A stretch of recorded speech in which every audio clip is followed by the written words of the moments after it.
Have you ever felt like you are alone even in a crowd. लोग समझते हैं अकेले रहना मतलब दुखी रहना, बट डिड यू नोटिस कि आजकल लोग अचानक से गायब हो रहे हैं। Isolation is becoming the new trend and लोग इसको एटीट्यूड एंड डिप्रेशन का नाम दे देते हैं। वो सोचते हैं कि इसमें कितना एटीट्यूड है, जिसकी वजह से ये अकेला हो गया है, इसने हमारे साथ रहना छोड़ दिया है। But is it really bad and is it a sign of evolution? तो चलो आज हम इस पर ही बात करते हैं। नमस्ते गाइस, मैं हूँ काजल एंड उसके लिए सॉरी क्योंकि मेरी आवाज़ थोड़ी आपको कम आ रही होगी। इसका रीज़न ये है कि मेरा मुंह अच्छे से खुल नहीं पा रहा है। यहाँ पे स्वेलिंग है काफ़ी ज़्यादा, क्योंकि आप जानते हैं अभी कुछ 2-3 दिन पहले ही मैंने कुछ दवाइयाँ खाई थी। मतलब मेरी हेल्थ में थोड़ी प्रॉब्लम थी एंड उन दवाइयों का रिएक्शन हो गया। थोड़ा गर्मी की वजह से मेरा फेस पूरा रेड है यहाँ से, और ये यहाँ से भी दुख रहा है, तो इस वजह से थोड़ा हो सकता है। बट वीडियो तो देखो मुझे बनानी है, क्योंकि मैं नहीं चाहती कि मैं ऑलरेडी 2 दिन मिस कर चुकी हूँ। मैंने 2 दिन से कोई वीडियो नहीं बनाई है, तो इसलिए। और मैं सच बताऊँ, मैं थोड़ी नर्वस भी हूँ, क्योंकि मुझे नहीं पता कि मैं अच्छे से बोल पाऊँगी या नहीं, इसलिए मैं बीच में अटक भी रही हूँ। बट मैं फिर भी ट्राई करूँगी कि मैं आप लोगों को अच्छे से समझा सकूँ। तो चलो चलते हैं। तो गाइस, जैसे कि मैं एक डेटा साइंस स्टूडेंट हूँ, तो हमें सिखाया जाता है कि हर चीज़ के पीछे लॉजिक ढूंढना, कि इसका क्या लॉजिक है। जैसे तो चलो इसको एक एग्जांपल से समझते हैं। जैसे फॉर एग्जांपल, आप में से मतलब हम में से सभी लोग कंप्यूटर्स, फ़ोन या लैपटॉप का तो यूज़ करते ही हैं। मेरा आपसे एक क्वेश्चन है, फॉर एग्जांपल अगर आपका कंप्यूटर हैंग होने लगे तब आप क्या करते हैं? क्या आप उसमें नया सॉफ्टवेयर डाउनलोड करते हैं? नहीं, आप उसको शट डाउन करते हैं और उसको रीसेट करते हैं ताकि वो अच्छे से चलने लगे शट डाउन करने के बाद। तो ये ऐसे ही हमारा दिमाग, मतलब our brain is like a complex operating system. मतलब इसमें भी बहुत सारा डाटा आता है। अगर एक टाइम ऐसा आता है जब हमारा माइंड बहुत ज़्यादा ओवरलोड हो जाता है, ये हैंग होने लगता है, और उस टाइम पे जब हमारे पास डाटा बहुत जगह से आता है और हम बेकार की चीज़ें सोचते हैं, तो उस टाइम पे हमारा लॉजिक तो डाउन हो जाता है, लॉजिकल माइंड डाउन हो जाता है, और इमोशनल माइंड एक्टिव हो जाता है। इमोशंस हम पे हावी हो जाते हैं, एंड जब आसपास का डाटा बोझ बन जाए तो सिस्टम क्रैश होने लगता है। यही हमारे दिमाग के साथ भी होता है। मतलब जब बहुत ज़्यादा डाटा, एकदम से बहुत ज़्यादा इन्फॉर्मेशन हमारे दिमाग पे आ जाए, हम ओवर थिंकिंग करने लगे, तो आपने देखा भी होगा नींद आने लगती है। दिमाग कहता है कुछ टाइम के लिए सो जाओ, रुक जाओ, तुम थक गए हो, बट हम ओवर थिंकिंग करते हैं। तो आज हम बात करेंगे क्यों सोशल आइसोलेशन एक एडवांस सिस्टम अपग्रेड है। तो चलो गाइज, हम प्रॉब्लम से समझते हैं। सबसे पहली प्रॉब्लम, डिड यू नोटिस कि हमारा दिमाग हमें कभी कभी कहता है कि हमें बिल्कुल शांति चाहिए, मतलब एकांत में रहना है, किसी से कोई मतलब नहीं, मुझे सबसे दूर जाना है, कोई कुछ ना कहे, कोई इंसान ना हो। यहाँ तक कि कभी कभी हम इमेजिन करते हैं कि हमारे अपने दोस्त, फैमिली वे तक भी ना हो, मतलब बिल्कुल हम अकेले रहें। इसका रीज़न ये है क्योंकि हमारा दिमाग चाहता है कि जो बाहर की इन्फॉर्मेशन, बाहर का एक्सटर्नल इनपुट आ रहा है ना, उस टाइम मतलब थोड़ी देर के लिए उससे मुझे ब्रेक मिल जाए। मतलब इतनी सारी इन्फॉर्मेशन, इतने सारा डाटा, इतना सारा इनपुट एक साथ आना और उसके बारे में सोचना, तो उसकी बहुत ज़्यादा एनर्जी वेस्ट होती है। मतलब हमारी बहुत ज़्यादा एनर्जी वेस्ट होती है, वो थक जाता है, नींद आने लगती है, आलस आता है, और जो एक्चुअल में काम करने के होते हैं वो हम नहीं कर पाते, क्योंकि हमारा दिमाग चाहता है कि कुछ टाइम के लिए शांत हो जाओ, सोचना बंद कर दो। और सेकंड सबसे बड़ी प्रॉब्लम होती है द सोशल मार्क्स। आपने देखा भी होगा कि जैसा आप घर पे रहते हैं ऐसे आप बाहर नहीं रह सकते। फॉर एग्जाम्पल के लिए, क्योंकि बाहर हम अपनी फेक पर्सनैलिटी बनाए रखते हैं। फॉर एग्जाम्पल के लिए आप समझो, आप अपने घर में हो, तो आप क्या करते हो, नाश्ता करने के बाद आप कुछ टाइम के लिए बर्तन उसी जगह पे रख देते हो कि जब मैं थोड़ी देर बाद उठूंगा तो तब उसको किचन में रख आऊँगा, ऐसा ही करते हो। बट वहीं अगर आप किसी और के घर में चले जाएं और आपकी डेली आदत यही है कि नाश्ता करने के बाद आप एकदम से अपने बर्तन किचन में नहीं रख के आते, आप कुछ टाइम के लिए 15-20 मिनट के लिए वहीं पर रख देते हैं उसको, और फिर थोड़ी देर नाश्ता करने के बाद लेट जाते हैं। बट वहीं अगर आप दूसरे इंसान के घर चले जाए, किसी रिलेटिव्स के या किसी भी अपने फ्रेंड्स के घर, तो आप अगर नाश्ता या खाना खाए तो आपका दिमाग सडनली क्या कहता है, आप सोचते हैं कि अगर मैंने यहाँ भी वही चीज़ रिपीट की तो इसका कितना बुरा इम्पैक्ट पड़ेगा। तो आप क्या करते हैं, आप जो खाना प्लेट ले रहे हैं मतलब उसको एकदम से खुद ही उठकर उसको कीचड़ में रख के जाते हैं, मतलब रखने ही नहीं जाते बल्कि उनको खुद ही साफ करने की कोशिश भी करते हैं कि चलो मैं ही धुल दूंगा, आप मत धुलो, आप बैठ जाओ। बट वो चीज़ हम घर पर नहीं करते, वो हम दूसरों को दिखाने के लिए करते हैं कि हम एक्चुअल में ऐसे हैं। वो फेक पर्सनैलिटी, मतलब एक इंसान अलग अलग जगह पर दो से तीन पर्सनैलिटी अलग अलग तरीके से मतलब एक्टिंग करना कि घर पे तो किसी तरीके से रहना, बाहर किसी और तरीके से, दोस्त के सामने और किसी तरीके से रहना। तो मतलब इतना सारा प्रेशर, तो हमारा माइंड थक जाता है इतनी फेक पर्सनैलिटी बनाने की, खुद को ही ना पता लगे कि रियल वाली कौन सी है। बहुत ज़्यादा एनर्जी ख़त्म होती है। आप खुद देखो, अगर आप बहुत सारे रोल प्ले कर रहे हो, एक ही इंसान कितने सारे रोल प्ले कर रहा है, तो उसकी एनर्जी मतलब थक जाता है इंसान, दिमाग थोड़ा ओवर थिंकिंग में चला जाता है, लूज़ हो जाता है, लॉजिकल माइंड काम नहीं करता, इमोशंस हावी हो जाते हैं और फिर हम थोड़ा गुस्सा, चिड़चिड़ापन ये सब आ जाता है। क्योंकि इसका रीज़न यही है कि हम जो एक्चुअल में है वो नहीं दिखा रहे हैं, अपनी फेक पर्सनैलिटी बना के रख रखी है। बाहर वालों के लिए अलग है, घर वालों के लिए अलग है। And third is decision fatigue. Decision fatigue का मतलब होता है जब हम बहुत सारे लोगों से जुड़े हुए होते हैं तो हमारी डिसीजन मेकिंग पावर कम हो जाती है। क्योंकि देखो, बहुत सारे लोग मतलब बहुत सारा डाटा मतलब सबकी अपनी अपनी एक एक इन्फॉर्मेशन, सबके अपने अपने एडवाइस, सबका अपना अपना तरीका, और बहुत सारा डाटा आना मतलब सिस्टम पे आप जब देख लो, खुद देख लो, जब आप एकदम बहुत सारा डाटा लाते हैं तो सिस्टम पे कितना लोड होता है। तो ऐसे ही हमारा दिमाग है, हम कंफ्यूज हो जाएंगे कि किसकी बात सही है और किसकी नहीं है। Too much data leads to confusion, तो इसलिए ये भी एक सबसे बड़ी प्रॉब्लम है। अब हम बात करते हैं लोनलीनेस वर्सेस सॉलिट्यूड। लोगों को लगता है कि हम लोनलीनेस में जी रहे हैं, बट असलियत में वो एक सॉलिट्यूड है। मतलब सॉलिट्यूड का मतलब होता है एकांत। चलो इसको समझते हैं। पहला होता है सेल्फ डिस्कवरी। जब हम शांत रहने लगते हैं, अकेले रहने लगते हैं, तो हमारा डिफ़ॉल्ट मोड नेटवर्क एक्टिव हो जाता है। Helps in debugging your personality, मतलब जो आपके अंदर की जो पर्सनैलिटी है, जो कमी है। डिबगिंग का मतलब होता है कमियों को ढूंढना। मतलब जैसे हम कोई कोड लिखते हैं और टीचर कहते हैं इसमें बग आ रहा है, तो उसको डिबगिंग बोलते हैं, मतलब कमियां ढूंढना। तो वही चीज़ जब हम शांत होने लगते हैं ना, जब हम शांत रहने लगते हैं, अकेले रहने लगते हैं, तो हमारा सारा फोकस औरों पर नहीं, खुद पर आने लगता है धीरे धीरे। एकदम तो नहीं आता, क्योंकि जब हम एकदम से किसी से कट करते हैं, अचानक से दूर हो जाते हैं, तो हमारे माइंड में भी चीज़ें आती है, रिपीट होकर बुरा लगता है। पर धीरे धीरे जैसे 1 महीना 2 महीना बीतता है, तो फिर हम अपने ऊपर बहुत ज़्यादा अच्छे से ध्यान देने लगते हैं। हम देखने लगते हैं कि हम इस टाइम पे ऐसी चीज़ कर रहे थे, कहाँ पर गलती कर रहे थे, कहाँ पर हम ज़्यादा अपनी एनर्जी खर्च कर रहे थे, जबकि हमें बोलने की ज़्यादा ज़रूरत थी नहीं। तो इसको बोलते हैं सेल्फ डिस्कवरी। अकेले रहने का मतलब होता है अपने आप पर फोकस आ जाना, और ये बहुत अच्छी बात होती है। सेकंड है इमोशनल डिटैचमेंट। सब लोगों से नाता तोड़ने का मतलब ये नहीं है कि पत्थर दिल हो जाना। You are just taking back control of your emotions. मतलब आप, इसका मतलब ये नहीं है कि देखो, आपने एक चीज़ नोटिस भी की होगी कि अगर हम किसी इंसान को लॉजिकली अपने थ्रू जोड़ना चाहें, कि हम चाहते हैं कि हमारी इससे फ्रेंडशिप हो जाए या फिर हमारा इससे काम निकल जाए, अगर हम उसमें अपना लॉजिक यूज़ करते हैं तो बहुत बहुत कम चांसेस है कि वो आपसे मतलब अटैच करेगा, वो आपसे, आपकी तरफ को मतलब उसका आप पर ध्यान जाएगा, या आप उसको अपने काम के लिए यूज़ कर पाएंगे। क्योंकि इमोशनली हम किसी भी इंसान को अपना बनाते हैं इमोशनली। पर देखो, इमोशनली का मतलब ये नहीं है कि आप उसके साथ मतलब कुछ गलत करें, अपना काम निकलवा लें और फिर उसको कह दें कि तू चलो टाटा बाय बाय हो जाओ। नहीं, मतलब इमोशनल होना चाहिए, मतलब इमोशंस होने चाहिए, बट लॉजिक का भी यूज़ करो। इतने भी इमोशंस पे मतलब आउट ऑफ कंट्रोल मत हो जाओ, इतना खुद को इमोशंस पे डिपेंड मत रखो कि किसी का बिहेवियर, आपके सैडनेस, हैप्पीनेस, आपकी रूडनेस, मतलब जैसा वो बिहेव करे ऐसे ही आप चले। मतलब वो जब मर्जी उसकी, वो तब आपको हैप्पी कर दे, जब मर्जी वो सैड कर दे।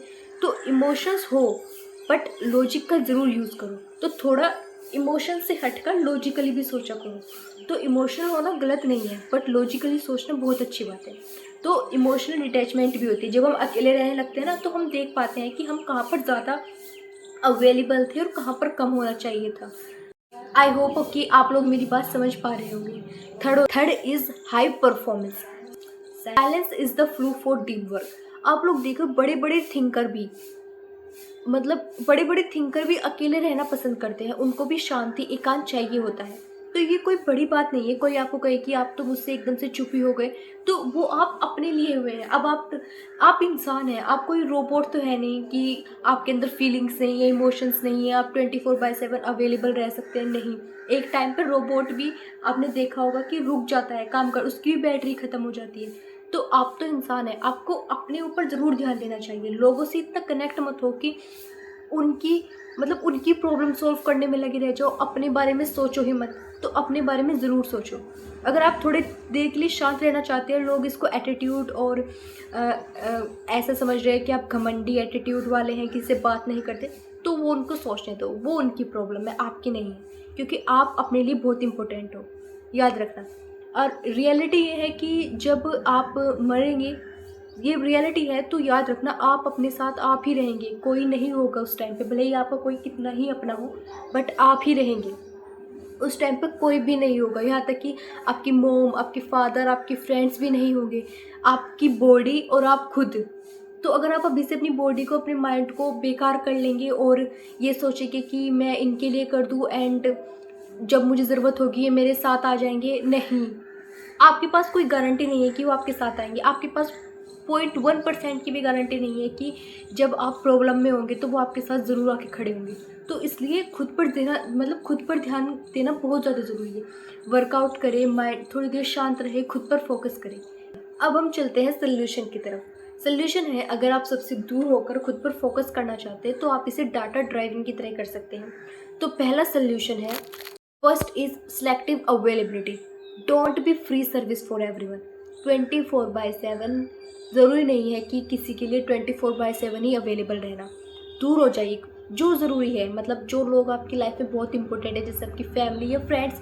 उन फ्रेंड्स में भी एक आधा ही फ्रेंड ऐसा होता है जो एक्चुअल में इंपॉर्टेंट होता है। बाकी आप लोग बहुत अच्छे से जानते हैं, हर कोई इतना ज़रूरी नहीं होता है, और ना ही उनके लिए आप इतने ज़रूरी होते हैं। तो उनके लिए अवेलेबल रहे जिनके लिए आप इम्पोर्टेंट हैं ना।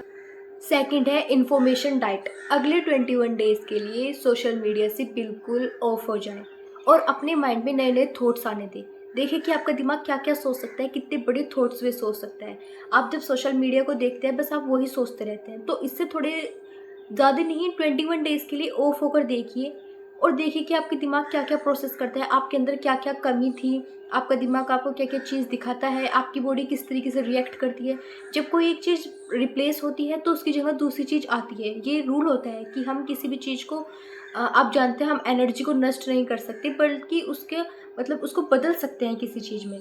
तो आप देखिए कि अगर जो आपकी एनर्जी सोशल मीडिया और इन पर लग रही है, वो अगर आप इसको कट कर देंगे सोशल मीडिया से कुछ टाइम के लिए, तो वो फिर कहाँ पर लगती है। एक बार बैठ के एग्जाम्पल ज़रूर देखें कि वो कहाँ पर लग रही है। अगर मैं सोशल मीडिया ना चलाऊँ तो उसके अलावा मैं और क्या क्या चीज़ कर रहा हूँ जहाँ पर मैं वही सेम एनर्जी इन्वेस्ट कर रहा हूँ या वेस्ट, वो आपके ऊपर डिपेंड है। क्योंकि अगर आप कुछ अपने लिए कर रहे हैं तो इसका मतलब वो इन्वेस्ट है, और आप जानते हैं कि ये मेरे किसी काम नहीं आएगा तो इसका मतलब वो वेस्ट है। Third is edit your circle. अपने आसपास जो भी आपके फ्रेंड सर्कल है, आपने बड़े से बड़े लोगों को ये बात कहते हुए सुना भी होगा कि जो आप, जैसा आपका इन्वायरमेंट होता है आप ऐसे बनते हैं। तो अपने आसपास के लोगों को देखिए, कौन आपको अपग्रेड कर रहा है, कौन आपको बेकार इंसान बना रहा है। मतलब क्योंकि आपका इन्वायरमेंट ही आपको चेंज करता है। आपने सुना भी होगा, अगर आप 10 अमीर लोगों के बीच में बैठते हैं तो आप 11वें अमीर आप ज़रूर बनेंगे, क्योंकि आपका माइंडसेट बिल्कुल उनके जैसा ही हो जाता है। ऐसे ही सोचना, इस तरीके से ही सोचना कि कैसे किस तरीके से खुद को अमीर बनाएं। बट अगर आप 10 शराबियों के बीच में या 10 बेकार लोगों के बीच में बैठते हैं तो आप ज़रूर बेकार बनेंगे। ना चाहते हुए भी आप उनके अंदर की जो क्वालिटी है आपके अंदर ज़रूर आ जाएगी। आप भले कितनी भी कोशिश कर ले, बट रियलिटी ये है, आज नहीं कल एक दिन बाद आपको उस चीज़ की फिर लत लगने लगती है। कि मतलब अगर आप शराबियों के पास बैठ रहे हैं, आप भले ही ना पीते हो, बट आपका धीरे धीरे करके मन ज़रूर करेगा कि मैं इसको पी लूँ, कि क्या आप इसका पता नहीं कैसा टेस्ट है, कि ये डेली पी रहे हैं या फिर इतने मज़े से कैसे पीते हैं। तो इसलिए अपने आसपास के दोस्त, फ्रेंड्स, सर्कल, रिलेटिव्स, सबका ध्यान रखिए कौन आपको किस तरीके का इंसान बनाने की कोशिश कर रहा है। एंड गाइज, वीडियो ख़त्म होने से पहले मैं आपको कुछ नोट्स बता दूँ, कुछ ऐसी लाइंस जो आपको याद रखनी है, जो आप हमेशा याद रखें कि साइलेंस इज़ अ अल्टीमेटेड वेपन। मतलब चुप रहना आपकी सबसे बड़ी ताकत है। अगर आप चुप हैं और कोई आपके मतलब आप चुप हैं अपने लिए, ताकि आप नहीं चाहते कि आपकी जो माइंड की एनर्जी है, आपकी बॉडी की एनर्जी है, वो बेकार की चीज़ों में लगे, वो बेकार की चीज़ों में इन्वेस्ट हो जाए, मतलब वेस्ट हो जाए। तो और लोग इसको आपका एटीट्यूड समझ रहे हैं, ईगो समझ रहे हैं, तो उनको समझने दो, क्योंकि आप चुप हैं, आप जानते हैं आप किस रीज़न की वजह से चुप हैं। Second, self preservation is not crime. मतलब खुद को बचाना कोई क्राइम नहीं है। देखो, इंसान वही होता है जो खुद को बचाए, वो भी बिना दूसरे को नुकसान पहुंचाए। मतलब अगर आप दूसरे किसी इंसान को या किसी भी एनिमल्स, इसमें कोई भी हो सकता है, उनको बिना चोट पहुंचाए अपने आप को बचा रहे हैं, तो आप एक्चुअल में एक इंसान है। क्योंकि आप देखो, खुद को बचाना कोई क्राइम तो है नहीं, नॉर्मल सी बात है, हर एक इंसान खुद को बचा कर चलता है, यहाँ तक कि जानवर भी। अगर उसको खतरा लगता है तो वो खुद को ज़रूर बचाता है। बट बहुत से लोग ऐसे होते हैं कि वो दूसरों को बचा के चलते हैं, खुद को नहीं बचाते। पर देखो, सबसे पहले खुद को बचाओ, पर दूसरों को दुख मत दो। याद रखो, खुद को बचाना कोई क्राइम नहीं है, पर दूसरों को दुख देना बहुत बड़ी बात है। अगर आप खुद को बचाने के चक्कर में दूसरे को हर्ट कर रहे हैं या फिर उनके साथ गलत बिहेव कर रहे हैं, तो वो गलत बात है। तो इसलिए बिना दूसरों को तकलीफ दिए खुद को बचा के रखो। कोशिश करो कि ऐसी सिचुएशन बने जिसमें आपको दूसरे की हेल्प लेने की ज़रूरत ना ही पड़े और दूसरे को दुख पहुंचाने की ज़रूरत ना ही पड़े। अगर कोई इंसान नहीं मानता, वो फिर भी आपके साथ बार बार ऐसी ही चीज़ कर रहा है, तो फिर तो वो देखो, एक तरीके से वो तो फिर नॉर्मल सी बात है, उसमें कोई भी चीज़ हो, जब मतलब जब पानी सर के ऊपर से जाएगा तो एक्शन तो लेना ही पड़ता है। बट फिर भी कोशिश करें कि दूसरों को दुख ना दे और खुद को सेफ रखें। लॉजिकल होकर सोचे, इमोशनली डिपेंड ना रहे किसी पर भी।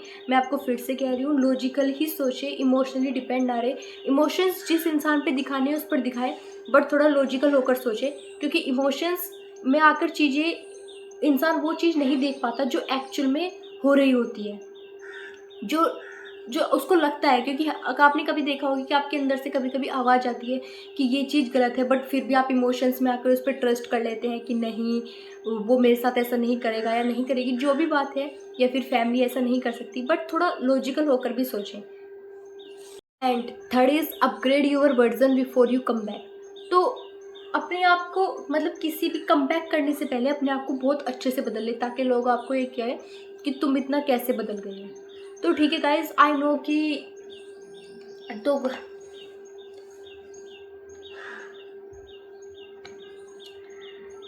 आई नो गाइज कि ये वीडियो थोड़ा मैं अच्छे से नहीं समझा पाई, क्योंकि मैं आपको बता दूँ मेरे साथ क्या हो रहा है। अभी 2-3 दिन से, जैसे आपको पता है, मेरी फेस, तो मैंने वीडियो नहीं बनाई थी, इसलिए मैंने सोचा कि मैं वीडियो बना लूँ, ये तो पता नहीं कब तक रहेगा।